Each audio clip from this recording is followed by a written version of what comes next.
It's nice to be here from Cape Town and see your jacaranda trees. They're so beautiful today.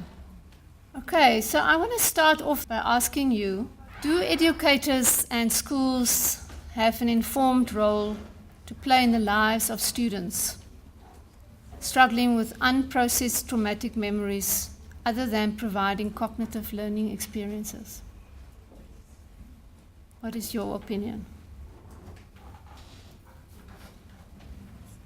Do you think you have a role to play in the lives of children who experience trauma or have got unresolved trauma? And do you think that there's any other strategies available to deal with children who experience trauma than about a decade ago?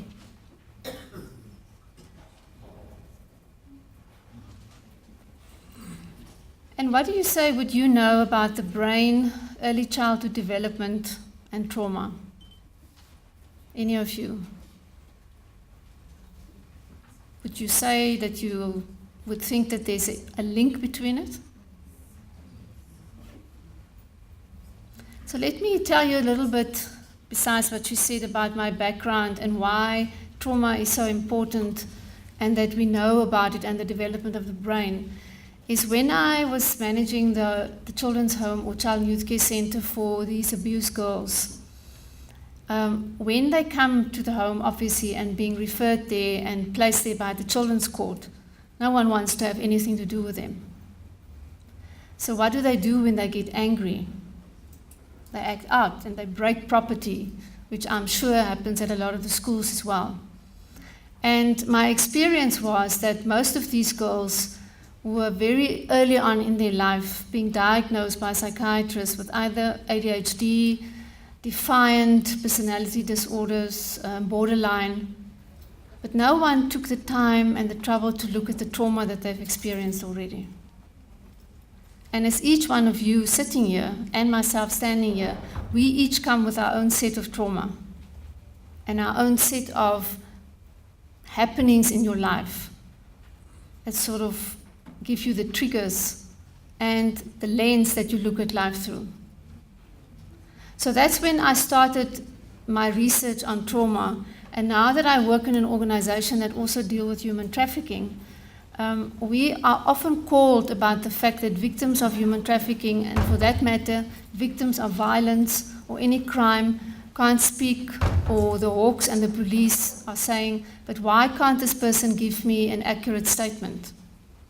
Sometimes the police will say, well, they've given me 3 different statements and all 3 differ from each other.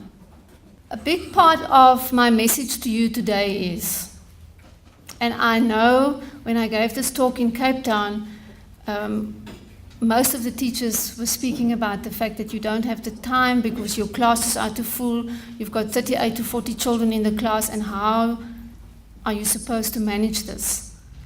But the basic essence of my talk to you today is that as human beings, we are born in our core to be relational creatures. And we are designed to live, work, and play in groups, not in isolation. And the same goes with the children in your schools. Relationships are at the heart of humanity, and we are neurobiologically designed to be in relationships. You learn language, social language, appropriate emotional, social regulation, and everything that's important in life as a human being in the context of relationships. Just think of a baby that gets born. It's only the basic part of the brain stem that's formed at birth. The rest of the brain develops in relation to their relations with their primary caregivers. So the brain develops from the bottom upwards, which means that the part of the brain that you deal with at school, basically, which is the part that's the cognitive part of the brain that's responsible for the information gathering, develops last and can continue to develop very late in life. That's why people can go to university and school when they're much older. But there needs to be an emphasis on the bottom parts and the parts of your brain that's your animal brain and responsible for reactions and, when I am wet as a baby, I need someone to change my nappy. If I'm hungry, I want my mother to feed me. Those are the parts of your brain that develop first. And it's important that those parts are seen to well for the cognitive part of the brain to function well. Okay, so the neocortex is the part of the brain which is the most evolutionary part of the brain. That governs your ability to speak, think, and solve problems. It also affects your creativity and your ability to learn. And it makes up for about 80% of your brain. Now, as I said, the brain is an upside-down pyramid, and the bottom parts develop first. The largest part of the brain is last to develop is the cortical functions, which include our frontal lobes, in other words here, and the parts of the brain that control your executive functions. In normal development, so when you've got a child where there's like good attachment and there's no serious trauma, the development of the brain is 2:1. So the cortical part of the brain, which I said is the executive part of the brain, and you will understand when I go on why it's necessary that you understand this, should be twice as big as the combined midbrain and the brainstem. And this allows the limbic and the cortical functions of the brain to modulate, control, and balance the brainstem and midbrain functions. And the reason for that is that the bottom part and the mid part of your brain is the part that's responsible for your immediate reflections and your emotions. So in a normal society, we want the rational part of people's brain to override your reactions and your immediate instinctive reactions. So when we ask children, think before you act, we are asking them to use the one part of their brain to help them access and control what another part of the brain wants to do out of instinct. So we're asking children to use the top part of their brain to override the bottom part of their brain. But now what happens when you experience trauma? And is trauma an event or a happening? Is it an individual's response to an event? Or is it a diagnostic category? It's the individual's bodily response to the event, because not everybody experiences the same event as trauma. So the one word that best describes trauma or the experience is terror. And one defines the experience of terror as a feeling totally unsafe and powerless to do anything about one's situation. And if you think of children that grow up in homes where there's lots of domestic violence, that witness domestic violence, that witness murders, that witness stuff that happens in their peer group, how that leaves them feeling. An exceptional experience in which the powerful and dangerous events overwhelms a person's capacity to cope. Trauma is a wound which needs to heal, not a disorder. So instead of what is wrong with you, we need to ask people, what has happened to you?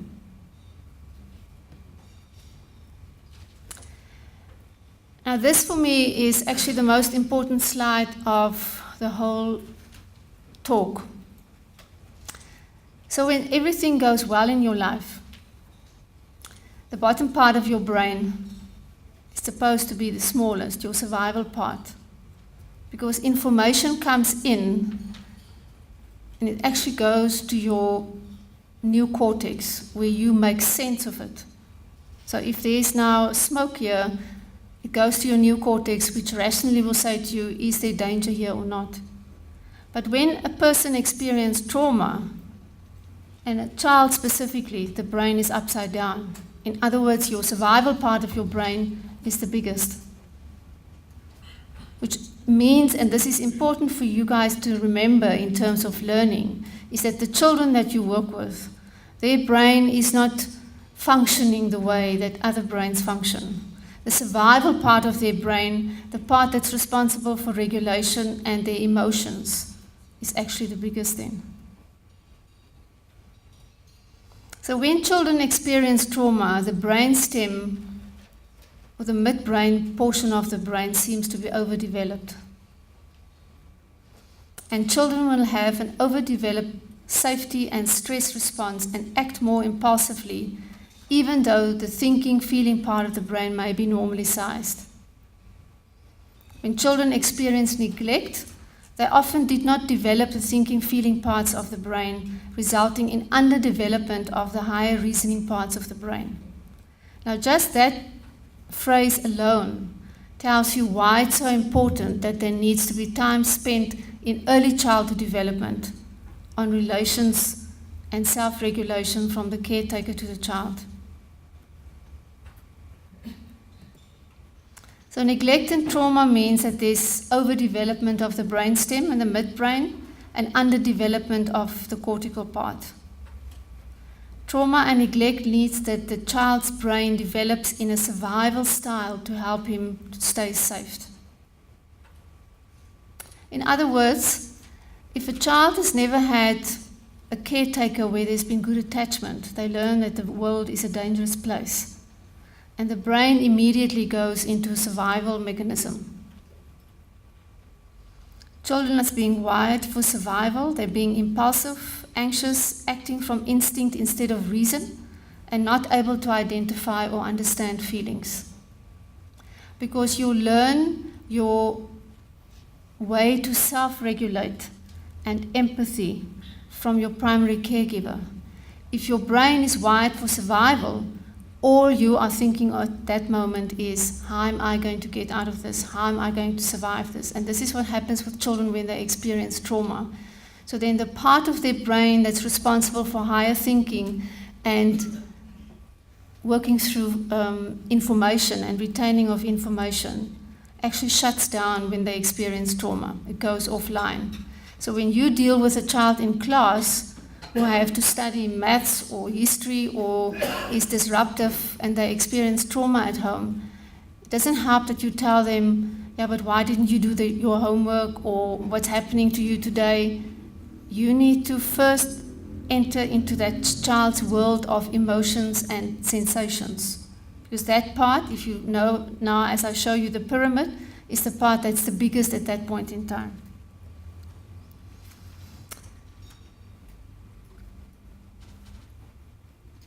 This shows you that the front part of the brain goes offline, which is the yellow part when children experience trauma, and the middle part, which is the limbic system, is the one that then takes over.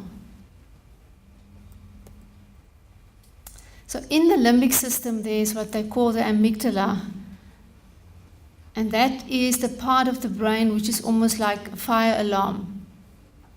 That part of the brain overly works and is overly developed when children experience trauma. And it will see everything and experience everything that the child comes across as trauma. Because trauma is stored in the part of your brain, as I said, that's got to deal with sensations and emotions. So everything that that child is going to experience in the class and at school that reminds that part of the brain of trauma at home, or an incident that happened, they're going to respond to that with instinct, without thinking. So there it says to you, the amygdala is an organ in the limbic system. It explores all information coming in by the senses to detect attractiveness or threat. The amygdala secures the survival of the individual and the species. It's the source of primary emotions.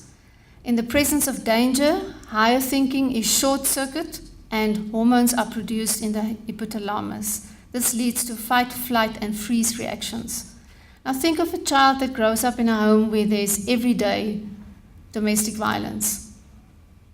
How overdeveloped that part of the brain is, and underdeveloped the cortex is, that you need to be able to access for cognitive information to be retained. There it just shows you the amygdala. So what this shows you is how information comes into your brain and you make a decision and it goes out. So normally, when everything is okay and there's been no trauma, information goes the high road, which means it comes in, it goes to the cortex, you make a decision and you act. But when there's trauma, it goes the low road, so you immediately react on what the body reminds itself. So maybe the child sits in front of the class and all of a sudden a color of something that you've got on reminds them of trauma and they react instinctively. Or someone in the class does something that the smell or the words or the sound of the voice reminds them of an happening at home, and they react instinctively. Because with them then the information travel the low road, not the high road.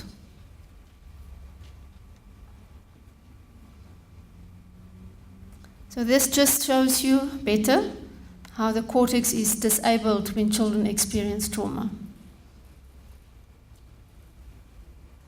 And actually the part of the brain then where the child's feelings, emotions and sensations is embedded completely is in overdrive. Now, why does early years and attachment matters? This is photos that was taken and images that was taken of how the brain develops from birth to 2 years. This is research that was done overseas, and just by input and relational input, how the child's brain has grown from newborn to the age of 2. And that is why I started off my talk about relationships and why relationships are so important. Because the brain grows through interaction and connection with others, not by putting a child in isolation. In fact, it's been proven through research that the neurons that fire together, wire together. So if there's no one that gives input to a child, there's actually neurons that die. Okay, so what does neuroscience tell us about emotions and learning? Recent advances in neuroscience are highlighting connections between emotions, social functioning, and decision-making that have the potential to revolutionize our understanding of the role of affect in education. And that is why I showed you that clip now. In particular, the neurobiological evidence suggests that the aspects of cognition that we recruit most heavily in schools, namely learning, attention, memory, decision-making and social functioning, are both profoundly affected by and subsumed within the process of emotion. So our minds are continually shaped by emotions, experiences, relationships, opportunities, attitudes, values and beliefs, knowledge and genes. However, there is an instinctive priority of attachment over the brain's exploratory system. Feeling safe and secure is more important than learning. Now, you might ask me today, what is attachment got to do with us as educators? And I want to challenge you today to ask you, if you deal with children who experience trauma, who normally don't have good attachments at home, what is the role that you play as educator in terms of an attachment figure for them? The nature of a child's primary attachments to caregivers lay the foundation for social, emotional well-being and therefore for children's capacity to learn. Because we learn in relationships.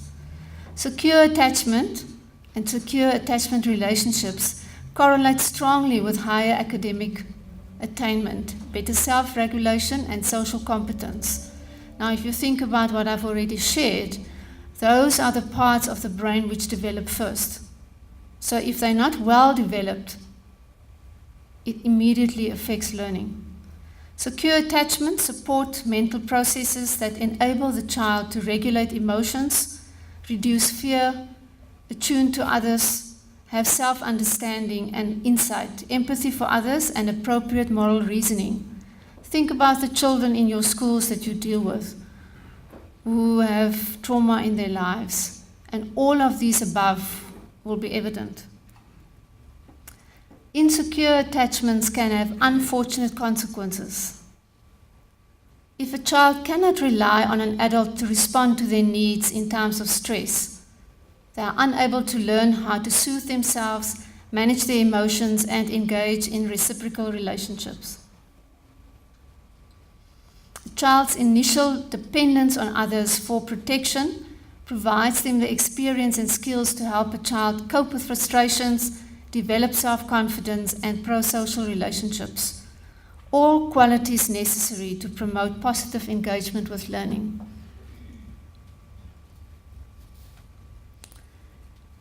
Has any of you ever heard of that we talk about children's internal working models, and where does that develop from? That's the mind's internalized pictures of the physical and mental experiences of the attunement with caregivers. So when you have your own children, and those of you, the children were babies, that child's internal working model starts with how you treat them and how they learn the world through their engagement with you. They are established in childhood and used to inform behavior in all of the significant relationships in a child's and adult's life. They serve as filters for understanding current and future interactions, and are used to help the child evaluate, predict, and choose what behavior to present. So if you're dealing with a child who's extremely traumatized, you need to understand what is their internal working model that they have. And there's 4 types of attachment. So the first one is secure, which means the child feels that I'm okay, you are there for me. Insecure or avoidant attachment is it's not okay to be emotional. Insecure ambivalent, I want comfort, but it does not help me. And insecure disorganized is I'm frightened. And if you just look at those 4 types of attachment, I'm sure you can think of children in your school, where do they fit in? And if there's any children of your school that in fact has got a secure attachment.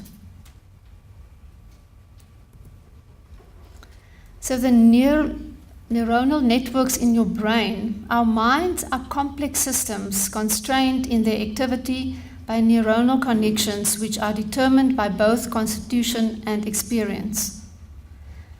A secure, nurturing environment and stimulating, engaging experiences support the development of these networks, and they help to build the brain. So if a child has got supportive attachments and relationships, they are essential to optimize brain development.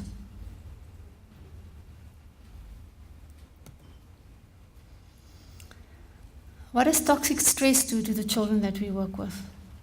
Constant activation of the body's stress response due to chronic or traumatic experiences in the absence of caring, stable relationships with adults, especially during the sensitive periods of early development, can be toxic to the brain's architecture.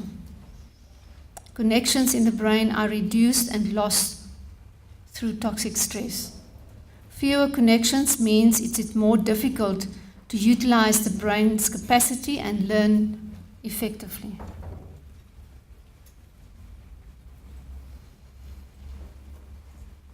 Warm, responsive relationships, on the other hand, and interactions build children's brains and help them to learn to self-regulate their behavior. Think about a child that you deal with who's traumatized. You know those children are also the ones that find it very difficult to self-regulate them, specifically when there's conflict and a fight at school. Securely attached children build positive internal working models of others as trustworthy and of themselves as valuable and effective. Think of the children that you have at your school, if there are any, who come from homes where they know that they are valuable and effective. It's possibly because their parents are building secure attachments with them. Connections, relationships, and attachments are vital for the development of the brain and mind and support learning at an anatomical, physiological, psychological, social, and environmental level. Parents and key professionals need to have the understanding and the knowledge of how to build the social and emotional capability within children and therefore empower individuals to break the intergenerational cycles of dysfunction and underachievement. So my questions to you are, in what way do schools provide safe havens for children? So if you deal with children who's had bad attachments or insecure attachments at home, in other words, the brain, the part of the brain that deals with immediate reaction is overdeveloped. When might the schools not be a safe haven for some of your children? And why do educators need to know about attachments and the implication that it has for learning and behavior? So, because attachment influences students' school success, and it's not only about the attachment to their parents, but also the attachment to their teachers. Secure attachment is associated with high grades and standardized test scores compared to insecure attachment. It's also associated with greater emotional regulation, social competence, and willingness to take on challenges with lower level of delinquency, which in turn is associated with higher achievements. Research have demonstrated that emotions fundamentally drive cognitive learning. It also draws attention to the significance of the pupil-teacher relationship in order to develop a positive emotional climate and an effective learning environment. Children who can regulate their emotions and responses are more popular, have fewer behavioral problems, are more emotionally stable, and have fewer infectious illnesses and achieve more academically in schools. It's been proven that children that experience trauma and abuse and violence at home, they battle to show any empathy and can be in a group environment. To be able to engage in learning, a pupil needs to be able to take risks, to learn new things and face new challenges. A good learner needs to be able to manage frustration and anxiety, which comes back to self-regulation, have good self-esteem, be willing to take risks, and be able to ask for help when needed. So attachment relationships therefore have a direct bearing on children's capacity to succeed in school. So the trauma from insecure attachments can lead to various challenging behaviors. Inability to manage behavior, there's shame, so they're hypersensitive to criticism, impaired understanding of others, and difficulty with empathy, which I've mentioned, feeling of worthlessness and poor self-esteem, lack of capacity for joy, impaired understanding of the world around them, difficult making sense of sensory information and of making sense of feelings. And this means that the neural systems in the brain, all they do is they are employed to defend rather than cooperate. So if you think about the children in your school that have experienced trauma, they don't really want to cooperate because all they know is I need to defend myself. Regulatory systems become biased towards arousal and fear rather than relaxed and ready for learning. And the neural brain patterns are used as battle plans for apparent survival. Reward systems seek alternatives. And that's why children who's traumatized go for drugs and stuff rather than contact with attachment figures. So the recovery from trauma means that they need to feel safe and secure in your school, physically and emotionally. Relationships and secure attachment, I can't overstress the importance of that. And that the children being able to express what has happened, creating a narrative to make the memories safe. So this means that teachers and other significant adults in a child's life can provide important attachments for children. Positive associations are found between quality of the teacher-child relationship and achievements. High-quality teacher-child relationships help buffer children from the negative effects of insecure attachments on achievement, and the emotional resilience and the ability to learn are inextricably linked. Secure attached relationships correlate strongly with higher academic achievement, better self-regulation, and social competence. So I'm going to end off with asking you, so where does that leave schools?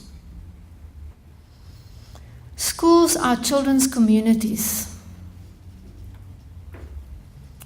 And there's a psychiatrist that's developed what they call the ARC model overseas, which basically follows the principle of building secure attachments between the child and the educator, enhancing self-regulatory capacities, and increased competency. So think about it. If you build the child's attachment, which make the child feel good about themselves, it will be easier for them to regulate themselves, and then it's easier to build their competency. Be child-centered and acknowledge children's different attachment styles, and create nurturing relationships. Creating nurturing relationships to promote children's learning and behavior and satisfy the child's innate need, which all of us have, to have a secure sense of belonging. If you think about that, all of us have got a need to belong from when you are born. And if you don't have that, you go and look for that, normally in the wrong places. And the need to belong is the need to belong to a family, to a caregiver that acknowledges me and sees me. Acknowledge the adult's roles as a potential secondary attachment figure who can help to reshape an insecure attachment behavior.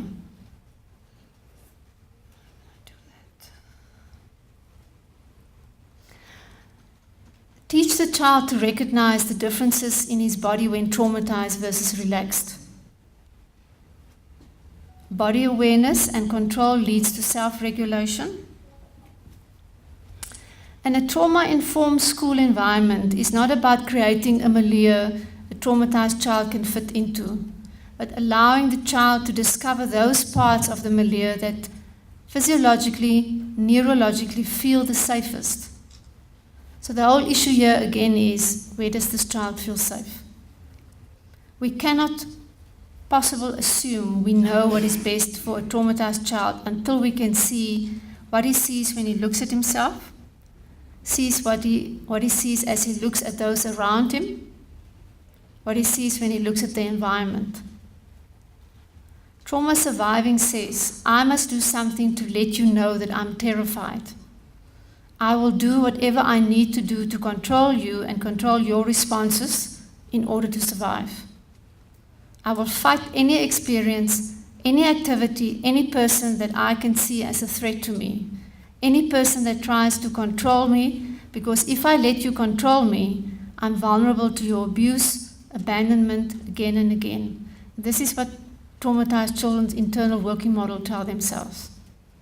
So it's to respond in a non-threatening sensory manner, to be influential but not controlling. Educators must be a safe person to be with, be in control of your own emotions, provide clearly expressed expectations to the child, daily demonstrate your confidence in that child, that he can master his experiences and relationships. So for instance, if he fails a test out of 20 and he only has 2 right, to rather focus on the fact that he's got 2 right than 18 wrong. Because at home the child in any case hears how much he's wrong. Consistently follow through. The emotional well-being must be a larger part of any learning and by association the educational agenda. Schools may be the optimum sites for buffering the impact of trauma, building resilience, and enhancing the individual's capacity for learning. Thank you.